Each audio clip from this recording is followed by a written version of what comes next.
Honorable members, Your Excellency the Governor of Turkana County, honorable members of the County Assembly, invited guests, ladies and gentlemen, good morning. I wish to take this opportunity to welcome His Excellency the Governor and the entourage members of the Honorable House and members of the public to the presence of the County Assembly.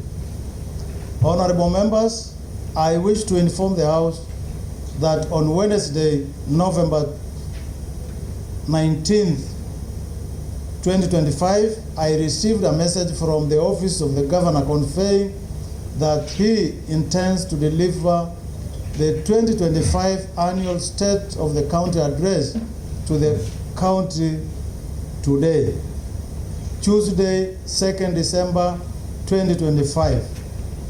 Pursuant to the provisions of Section 32J and K of the County Government Act 2012. Honorable members, Section 32J and K of the County Government Act 2012 states, and I quote, 32, subject to the Constitution, the Governor shall, 1, submit to the County Assembly an annual report on the implementation status of the county policies and plans. And the K states, deliver annual State of the County Address containing such matters as may be specified in the county legislation.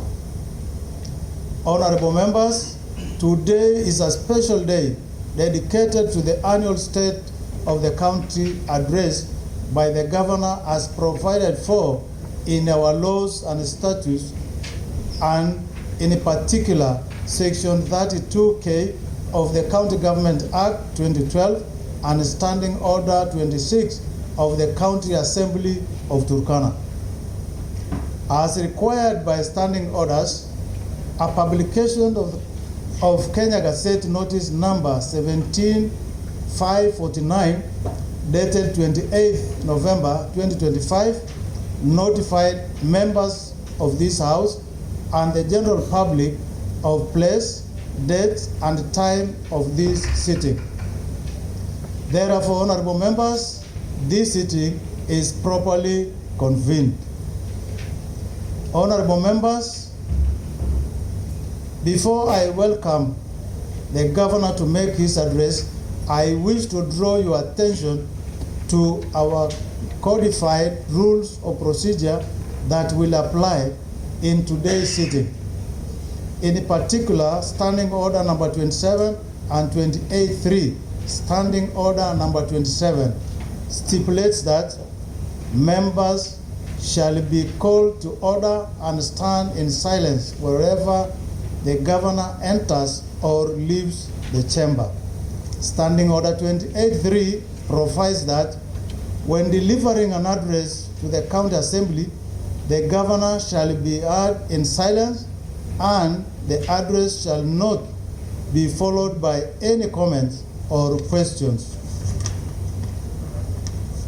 Honorable members, it is now my duty and honor to invite His Excellency the Governor of Turkana, His Excellency Dr. Jeremiah Ekamais Lomorukai Napotikan, to make his address.